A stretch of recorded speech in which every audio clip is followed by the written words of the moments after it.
ఈ సంక్రాంతి వచ్చే నాటికి చంద్రబాబు నాయుడు గారు ఒక్కటంటే ఒక్క పథకాన్ని అమలు చేయలే. చెప్పిందేమీ చేయకపోగా భారాన్ని మోపేశారు. కరెంటు ఛార్జీలు బాదురు భారాన్ని మోపారు. అమ్మఒడి కింద జగన్మోహన్ రెడ్డి గారు గతంలో డబ్బులు ఇస్తే నేను తల్లి వందనం అని ఇస్తానన్నారు, అది లేదు. ఆరోగ్యశ్రీ అయితే ఇవాళ ఆసుపత్రులు ఆపేసిన పరిస్థితి. ఇలా చెప్పుకుంటే పోతే సూపర్ 6 కాదు కదా, ఒక్క పథకాన్ని సక్సెస్ఫుల్గా ఇవాళ అమలు చేయట్లే.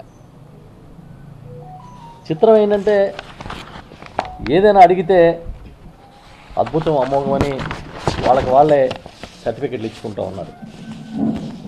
నిజంగా ఇవాళ పండుగ ఎవరు చేసుకుంటున్నారంటే పేదలు చేసుకోవట్లే. గతంలో అర్హత ఉన్న ప్రతి మహిళ అకౌంట్లో డబ్బులుంటే ఒక పండగ వాతావరణం ఉండేది. కానీ ఈరోజు తెలుగుదేశం కూటమి ఆ నాయకులు లేకపోతే అధికారంలో ఉన్న వర్గాలు మాత్రమే పండుగ చేసుకుంటున్నాయి తప్ప మిగతా వాళ్ళకి పండుగలా లేదు. మీకే తెలుసు, వాళ్ళ మార్కెట్లు వెలవెలపోతున్నాయి.